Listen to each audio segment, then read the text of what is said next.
A young warrior was charged with a task that the enemies of his tribe wanted him to fail when they got wind of it. He knew how important to his family it was to get the heart of unison to their allies because war was looming and they needed all the help they could get.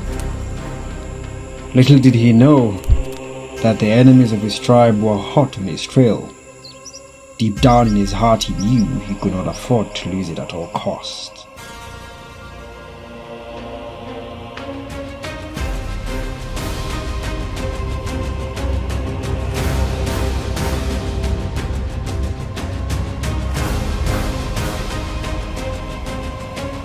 History has it that he lost the heart of unison to the enemies. What I don't know is whether it meant the end for his tribe.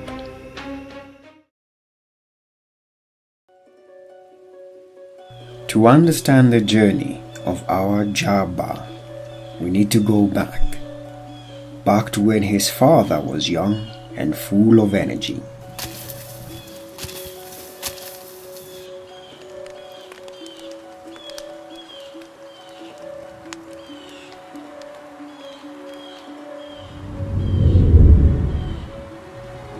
He had just joined an elite warrior squad in their kingdom, where under the strict and strenuous tutelage of their master, he was groomed to be a fit, agile, and strong warrior, and also an honorary servant of their deity.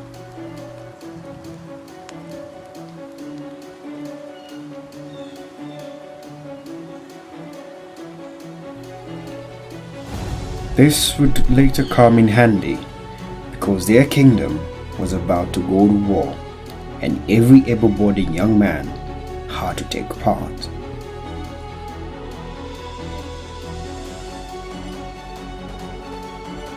Their training involved specializing in stealth, surveying, and close quarters combat.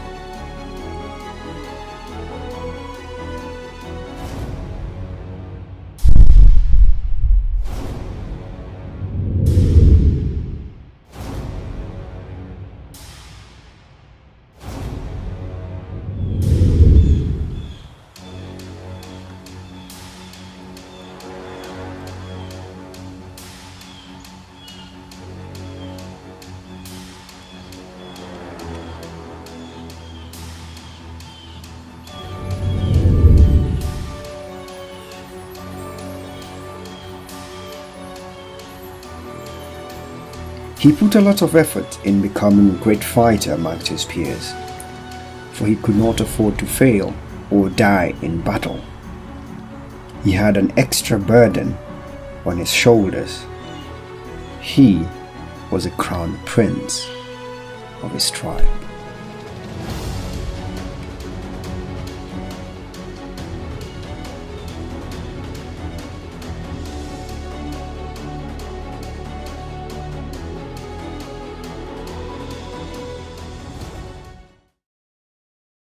The notion of being in love is and was a great and sacred thing to the tribesmen of our Jamba. Nyeri knew all too well what this meant. She was in love with the crown prince of the kingdom, but she was worried that the illicit affair between royalty and a commoner would bring problems. She had just discovered that she was with child, the prince's child. He came to meet her for he had news for her, but she had more pressing one for him.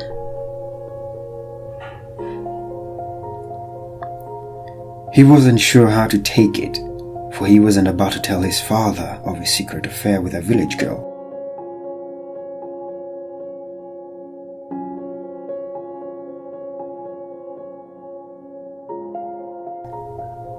He had to leave.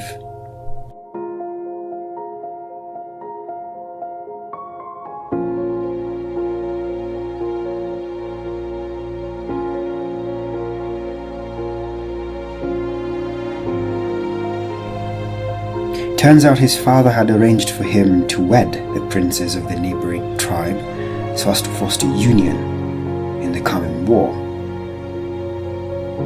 They offered not just their daughter, but their most sacred gem, the Heart of Unison, as a sign of a lasting alliance between the two tribes and the kingdoms. But the princess wasn't willing, but had to, for the sake of their kingdom.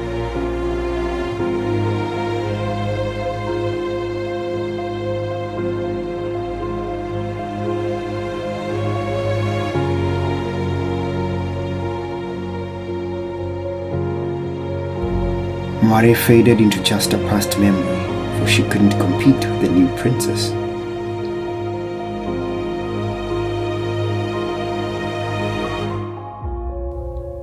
Little did they know that by marrying this princess, they had made more enemies than allies.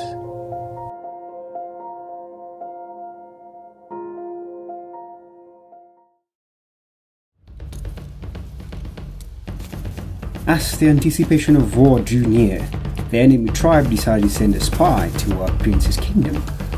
A tactical error led him too close to the gates of the kingdom, and the king's aide were in pursuit of him.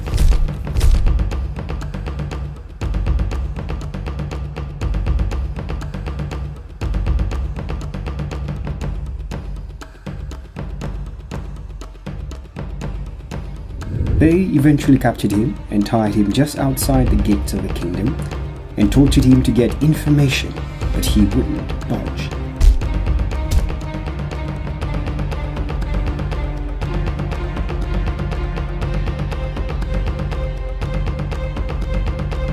The new princess got wind of what had happened and decided to come and witness the interrogation for herself.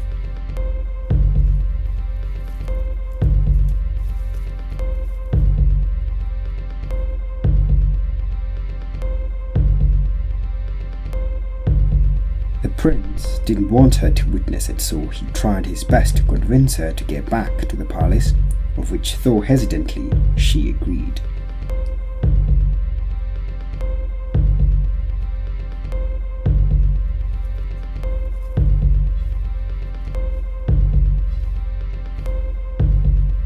They left the prisoner outside the gates throughout the night. Later that evening, close to nightfall, after the prince and his commander had left, the captive had an unexpected visitor, the princess. She had an offer for him that he couldn't refuse.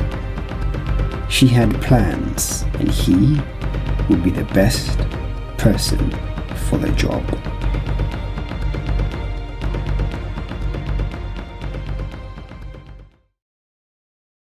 Nyeri had resulted into a life of solitude, taking upon herself the duty and responsibility of raising a child on her own.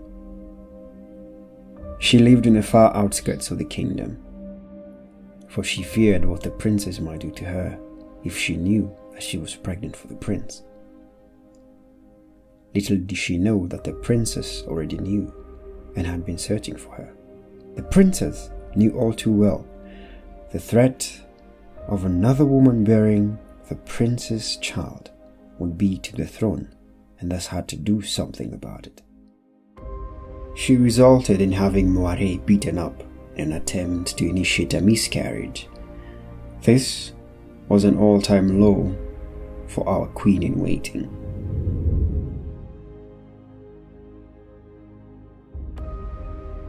A young woman from the neighboring kingdom, who was having an evening stroll, chanced upon her and decided to assist her. Nyeri, as she bore the pain, knew all too well she now had to flee into exile, for this could no longer be her princess, nor this her kingdom. Every step she took, as she was aided by the stranger, deleted every fond memory she had of the prince and the kingdom. Nyeri was now an enemy to the throne. The stranger did all she could to help Nyeri. She had knowledge on the use of herbs, and thus she made a quick concoction to help stop the pain and the bleeding. The question that still remains is what will become of Nyeri's unborn child. But only time will tell, because now Nyeri was her responsibility.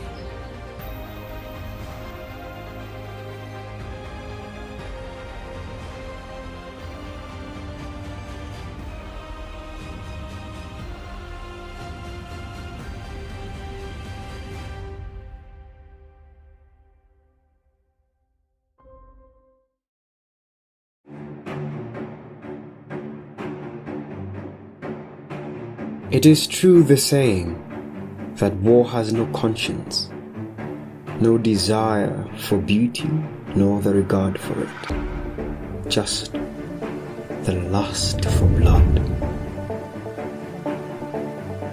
The battle so far had claimed many lives in our prince's kingdom. He lost his commanders and his best friend.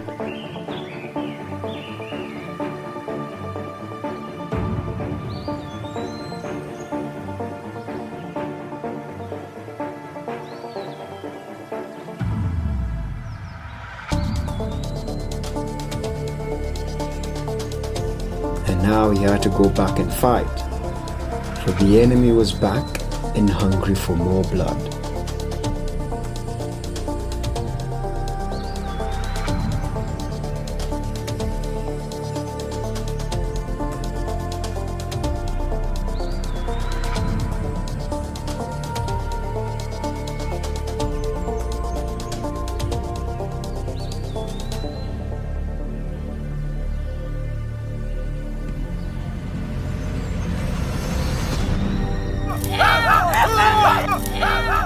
This would be the defining moment, the last stand.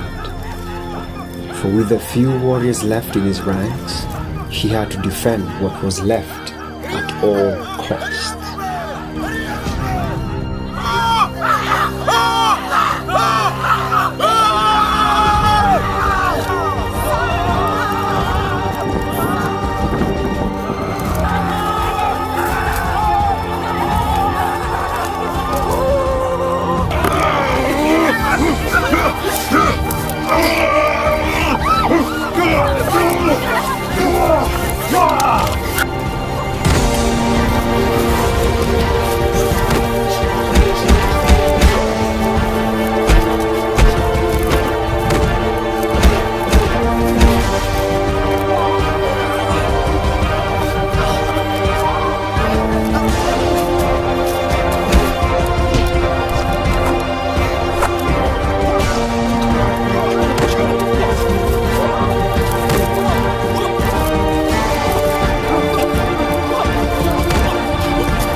This time, victory came at a cost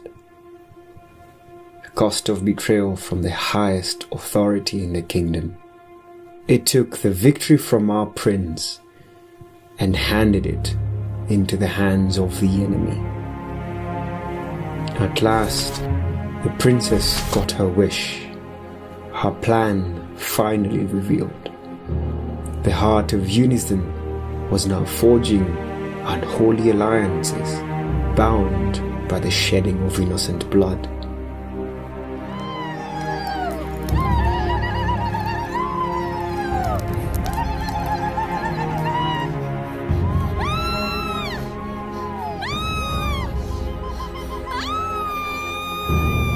Little did she know, she wasn't the only one who was hatching a plan in advance.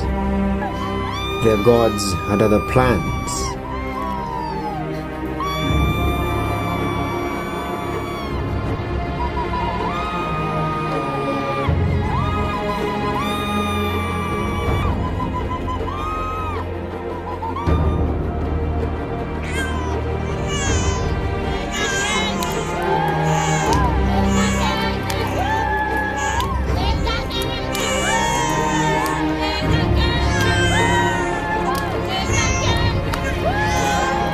A child was born that very evening, a child destined for greatness. Our Jamba.